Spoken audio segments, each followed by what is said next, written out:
বন্ধুরা, এখন কথা বলবো কোপা আমেরিকা নিয়ে, যেখানে প্রথম ম্যাচেই হোঁচট। কোস্টারিকার সঙ্গে ড্র দিয়েও কোপা অভিযান শুরু করলো ব্রাজিল।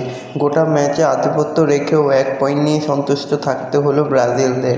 গ্যালারিতে হতাশ নেইমারও। তো বন্ধুরা, এরকমই সব কোপার খেলার খবর জানতে হলে আমার চ্যানেলটিকে অতি শীঘ্রই লাইক, কমেন্ট, সাবস্ক্রাইব করতে ভুলো না। বন্ধুদের মধ্যে প্রচুর পরিমাণে শেয়ার করে দাও, যাতে আমার 4000 ঘন্টা ওয়াচ টাইম খুব শীঘ্রই পূর্ণ হয়ে যায়। তো বন্ধুরা, শুরু হয়ে গেল কোপা আমেরিকা, যেখানে প্রথম ম্যাচেই ব্রাজিলের সঙ্গে কোস্টারিকার ম্যাচ ড্র হয়েছে।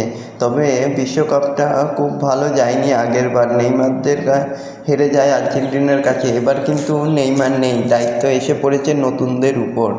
তিতিকে সরিয়ে নতুন কোচ হলেন ধরিবাল জুনিয়র। এবার কি কোপায় বাজিমাত করতে পারবে ব্রাজিল? প্রথম ম্যাচ থেকে সকলের তীক্ষ্ণ নজর তাদের উপর। গ্যালারিতে উপস্থিত ছিলেন নেইমারও, কিন্তু সেখানে কোস্টারিকার বিরুদ্ধে প্রথম ম্যাচে ড্র করে সন্তুষ্ট থাকতে হয়েছে। 1 পয়েন্ট নিয়ে কোপা অভিযান শুরু করেছে ব্রাজিলের দল ভিনিসিয়াসদের। তো দেখা যাক পরবর্তী ম্যাচগুলো থেকে কী করে। তবে আমি তো ব্রাজিলকেই সাপোর্ট করব, তোমরা কাকে তা কমেন্ট করে জানাতে ভুলো না। এরকমই সব ফুটবলের খবর দিতে থাকবো। তোমরা আমার চ্যানেলটিকে অতি শীঘ্রই লাইক, কমেন্ট, সাবস্ক্রাইব করতে ভুলো না ও বন্ধুদের মধ্যে প্রচুর পরিমাণে শেয়ার করে দাও। ধন্যবাদ সবাইকে। তো বন্ধুরা, প্রথম থেকে ব্রাজিল খুব ভালোই খেলছিল। বল দখল থেকে শুরু করে আক্রমণাত্মক লড়াইও করে গেছিল, কিন্তু গোলের রাস্তা খুঁজে পাচ্ছিল না। নেইমার গ্যালারিতে বসে খেলা দেখছিল।